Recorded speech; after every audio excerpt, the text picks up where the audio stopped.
आप दुनिया में बहुत कम ऐसी चीज़ें देखते हैं। एक हफ्ते से यही एक बोतल पी रहे हैं हम, थोड़ा थोड़ा पानी करके, ताकि ख़त्म ना हो। 2-3 घूंट रह गए। अब देखते हैं कि इनके साथ तो 3 हिस्सों में बटा हुआ है सारा एरिया। मतलब अगर ये का यूज नहीं कर। अस्सलामुअलैकुम, so welcome back to day 2 of Kumrat valley tour. उम्मीद है आपको मेरा पिछला व्लॉग बहुत पसंद आया होगा। तो शुरू करते हैं आज के इस खूबसूरत दिन से। एज़ यूजुअल हमेशा की तरह इस मरतबा भी मैंने सुबह सबसे पहले उठने का फ़ैसला किया, क्योंकि मैं जब भी ट्रिप्स पे जाता हूँ तो मेरी आदत है कि बाकी सब सो रहे होते हैं और मैं सुबह सबसे पहले उठ के वहाँ के नज़ारे, वहाँ की खूबसूरती को अपनी आँखों से कैप्चर करने, अपनी आँखों से देखने का बहुत शौक़ रखता हूँ। तो अल्हम्दुलिल्लाह इस मरतबा भी वही किया है। आप देख सकते हैं इस कैमरे की आँख ने उन मनाजिर को उस हद तक कैप्चर करने की कोशिश तो की है, लेकिन जो असल सीन, जो असल नज़ारे मैंने अपनी आंखों से देखे हैं, सुभान अल्लाह, लाइक उनके लिए आप सिंपल एक वर्ड कह सकते हैं, वाह। कि कुमराट वैली इतनी खूबसूरत है, इतनी दिलकश है कि आप इसके बारे में सिर्फ सोच सकते हैं जब तक आपने इसको खुद देखा नहीं है। ज़्यादातर लोग जो हैं वो ट्रिप्स पे जाके क्योंकि थके होते हैं तो वो सुबह देर तक सोने का फ़ैसला करते हैं, लेकिन मेरी ऐसी आदत नहीं है। लेकिन आपने ट्रिप्स पे जाके अगर सोना ही है तो फिर आप अपने घर में भी सो सकते हैं, लेकिन ऐसी जगहों पे जाके एडवेंचर करना है, आपने सुबह के टाइम वहाँ के नज़ारे देखने हैं, तो नींद को ज़रा एक साइड पर रख के दूसरे काम करते हैं। तो आप देख सकते हैं कि यहाँ पर कैसे नेचुरल सारी चीज़ें हैं, नेचुरल हैबिटेट है। और कुमराट की यही खूबसूरती है कि वहाँ पर अभी तक उसकी नेचुरल हैबिटेट किसी न किसी हद तक बाकी जगहों की निस्बत बरकरार है। तो तब तैयार शार हुए नाश्ता वाश्ता करने के बाद आज हमने डे 2 में जाना था जहाज़ बंडा। तो जहाज़ बंडा जाने के लिए सबसे पहले हमने दोबारा से अपनी जीपें ली और जीप लेके थल बाज़ार पहुँचे। अब थल बाज़ार में जाके जब हम कुमराट जंगल की तरफ जाते हैं तो आपको लेफ़्ट हैंड जाना पड़ता है, लेफ़्ट साइड पे, लेकिन जहाज़ बंडा जाने के लिए आपको राइट साइड पे जाना पड़ता है। तो हमारी जीप ने वहीं से टर्न लिया और जहाज़ बंडा पहुँचने के लिए सबसे पहले जीप्स जो है वो आपको टकी टॉप एक पॉइंट है जहाँ तक जीप्स जाती हैं चढ़ाई करके। उसके बाद वाला सारा एरिया आपको अपने खुद हाइकिंग करके, ट्रैकिंग करके, स्टिक्स के ज़रिए से या घोड़ों के ज़रिए से खुद आपको जाना पड़ता है। और इस रोड्स की हालत आप देख सकते हैं, एक तरफ पहाड़, एक तरफ खाई, और हमारा ड्राइवर माशाल्लाह बहुत ही महारत वाला था कि एक तरफ से अगर जीप आ भी जाती थी तो बिल्कुल कलमा पढ़वा के हमारे से रोड जो है वो क्रॉस करवाता था, लेकिन स्टिल एडवेंचर।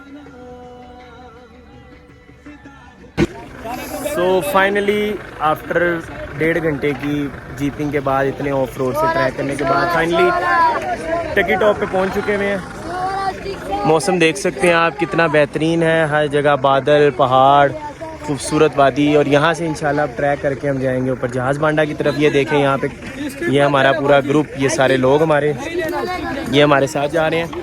अब देखते हैं कि इनके साथ सामान हमने रखवाना घोड़ों के ऊपर, उसके बाद फिर हम स्टिक्स लेके यहाँ से हाइकिंग करते हुए ऊपर जाएंगे। 2 घंटे 3 घंटे जितना भी टाइम लगेगा इंशाल्लाह अब आपको जहाज़ बंडा पहुँच के बाकी सारी चीज़ें दिखाएंगे। टकी टॉप से आगे फिर हमने जहाज़ बांडा की तरफ हाइकिंग स्टार्ट की। अब हाइकिंग में आप देख सकते हैं कि यहाँ पे भी वही सीन है कि एक तरफ खाई, एक तरफ पहाड़ और दरमियान में एक छोटा सा रास्ता। अब यहाँ पे एक सीन इस तरह से है कि आपको सबसे पहले हाइक करना पड़ता है, एक स्ट्रेट पहाड़ के ऊपर चढ़ना पड़ता है। उसके बाद ये बिल्कुल सीधा रास्ता है जिसके ऊपर आप सिंपल अपनी स्टिक के साथ ट्रैकिंग कर सकते हैं। तो ट्रैकिंग करते करते आप तकरीबन 1 से 2 घंटे की ट्रैकिंग है, तकरीबन आधे से पौने घंटे का 1 घंटे का ट्रैक है। पिछले एक हफ्ते से यही एक बोतल पी रहे हैं हम, थोड़ा थोड़ा पानी करके, ताकि ख़त्म ना हो। 2-3 घूंट रह गए। रास्ते में आपको इस तरह के खच्चर, इस तरह की चीज़ें भी मिलती हैं, तो आपको बड़े ध्यान से अपनी स्टिक का सहारा लेके, अपने पैरों का सहारा लेके आपको चलना पड़ता है। अब ट्रैकिंग की एक ख़ास बात है कि आपको पानी कम पीना है, रेस्ट कम करना है और कंटिन्यूसली चलना है। बिकॉज़ जहाँ पे भी आपने अपने जिस्म को ठंडा होने के लिए छोड़ दिया तो इसका मतलब आप आगे ट्रैकिंग नहीं कर सकते, बिकॉज़ आपका दिमाग, आपका जिस्म इजाज़त ही नहीं देगा कि आप आगे उस जगह पर जा सके या चल सके। खूबसूरत पहाड़, खूबसूरत नज़ारे आप देख सकते हैं।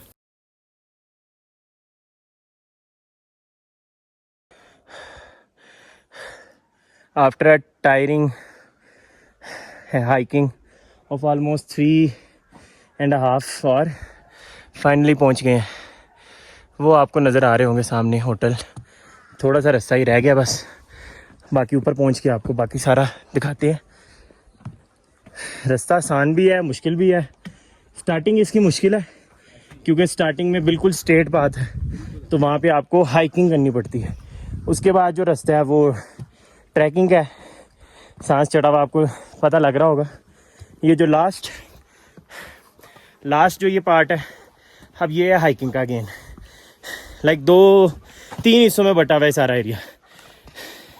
पहले हाइकिंग, फिर ट्रैकिंग, फिर हाइकिंग, और अब ऑलमोस्ट वो देख होटल डेस्टिनेशन बहुत करीब है। मेंटल हेल्थ सही करने पहाड़ों में आए थे, पता लगा फिजिकल हेल्थ भी ख़राब है लेकिन still difficult roads lead to beautiful journey. बाकी अब ज़रा स्टेबल होके वहाँ के हालात आपको दिखाएंगे।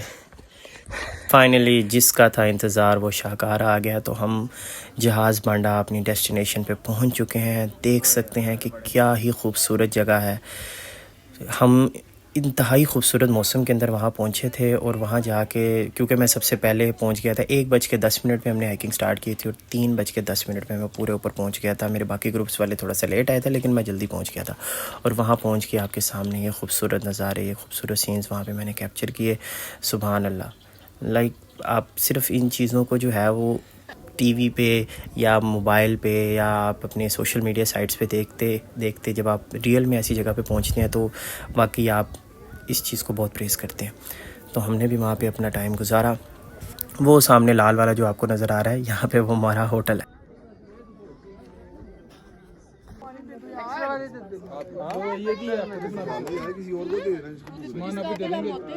किसी और को दे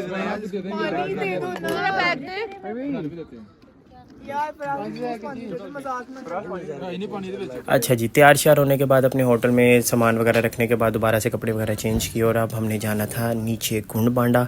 अब इतनी हाइकिंग करने के बाद, इस जगह पे पहुंचने के बाद दोबारा से हमें डाउनवर्ड हाइकिंग करके कुंड बांडा, जो कि अगर आप जहाज़ बांडा आते हैं तो एक मस्ट विज़िट जगह है, बिकॉज़ जहाज़ बांडा की खूबसूरती और कुंड बांडा की खूबसूरती दोनों ही बेमिसाल है। आप कुंड बांडा भी आपको आगे दिखाता हूँ कि वहाँ पे कितनी खूबसूरत आबशार है, कितनी खूबसूरत मैदान है, मतलब वो भी अपनी मिसाल आप है। ये है जी जहाज़ बांडा, और ये इसकी खूबसूरत वादी देख सकते हैं, हर तरफ पहाड़, और ये मतलब नेचुरल ब्यूटी ख़त्म है यहाँ पे माशाल्लाह। Very good, beautiful. अब हम जा रहे हैं कुंड बांडा की तरफ। तो कुंड बांडा की भी हाइक है, डाउनवर्ड हाइक। तो रास्ते में जाते जाते आपको कुंड बांडा भी दिखाते हैं, और वहाँ की जो खूबसूरती है उसकी, जो नागिन दरिया जिसको कहते हैं वो, इसके अलावा भी वहाँ का जो सारा एटमॉस्फेयर है वो भी आपको साथ साथ दिखाते रहेंगे।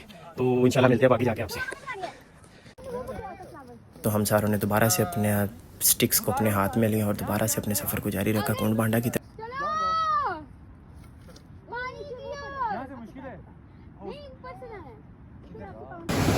This is the place, Kund Banda waterfall. साफ शफाफ ठंडा पानी, मतलब आप दुनिया में बहुत कम ऐसी चीज़ें देखती हैं कि जहाँ पे आपको ये सारे नज़ारे, सारी खूबसूरती नज़र आती है। और कुमराट वैली एक ऐसी जगह है जहाँ आपको हर एक मोड़ पे, हर एक जगह पे सारी खूबसूरती ही खूबसूरती नज़र आती है। माशाल्लाह, मालिक तेरा बड़ा करम है। आप देख सकते हैं कितनी जोबन से पानी गिर रहा है, और फुल स्प्लैश इसके इस मेरे मुंह पे और मेरे फेस वाली साइड पे आ रहे हैं माशाल्लाह। इस आबशार के बारे में कहा जाता है कि ये आबशार जो है वो पीछे से जो ग्लेशियर पिघलते हैं, तो उन ग्लेशियर के ठंडे पानी से ये आबशार नीचे की तरफ आ रही है कुंड बांडा की तरफ। और जो कुंड बांडा का दरिया है उसके अंदर भी इसी आबशार का जो है वो पानी शामिल हो रहा है। आगे अब आपको कुंड बांडा की खूबसूरत वादी, वहाँ का खूबसूरत दरिया, और उस दरिया को क्या कहा जाता है उसके बारे में भी बताते हैं।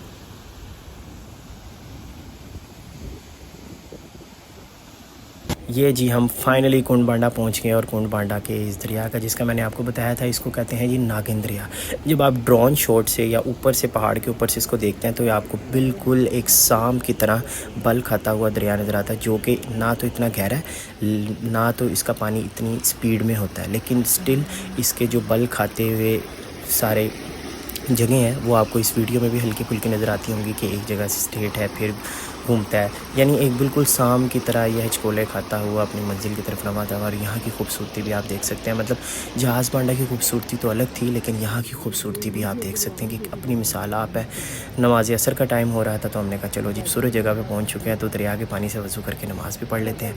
नमाज़ पढ़ी, उसके बाद दोबारा से वहाँ पे ऐसी खूबसूरत जगह पे भाई जाए और वहाँ जाके शूट ना करे, ऐसा हो नहीं सकता। तो हमने दोबारा से अपने कैमरे को स्टिल किया और दोबारा से अपनी वीडियोस को बनाना जारी रखा।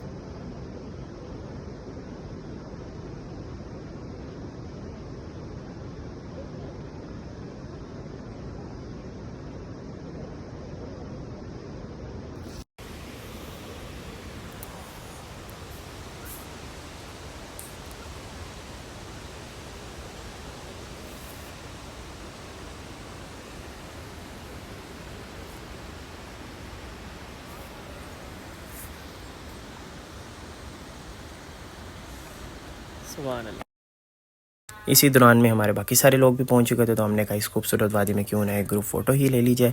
तो हमने वहाँ पे एक ग्रुप फ़ोटो भी ली और ग्रुप फ़ोटो लेते साथ ही एक दूसरे की पिक्चर्स खींची और साथ ही हमने इस खूबसूरत वादी को जितना हो सकता था उतना एक्सप्लोर किया। लेकिन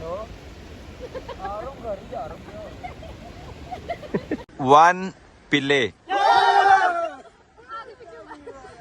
था मगरिब का टाइम हो रहा था तो हमने वापसी दोबारा से हाइकिंग की, और वापसी की हाइकिंग मैं आपको दिखा नहीं सका अंधेरे की वजह से, लेकिन वो बहुत ही ख़तरनाक थी। होटल पहुँचे, होटल पहुँच के रात का खाना खाया। खाना खाने के बाद हमने थोड़ा सा रेस्ट किया है। रेस्ट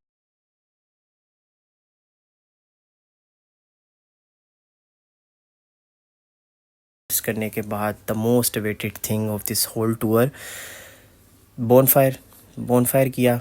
बोनफायर करने के बाद टूर पे जो कि हमारे कराची भाई जो हमारे इस ग्रुप को जिन्होंने कराची से ज्वाइन किया था, उन्होंने हमें एक नया खेल जिसमें वुल्फ, विलेजर्स और विच, ये एक नई गेम थी जो उन्होंने मुतारिफ कराई है। इनका मतलब है विचो, बाकी आम कार्ड्स हैं ना नंबर वाले, और सारे ही लोग इतने इंटेंस, इतने मज़े से इस गेम को खेल रहे थे कि मज़ा तो बाला हो गया रात का।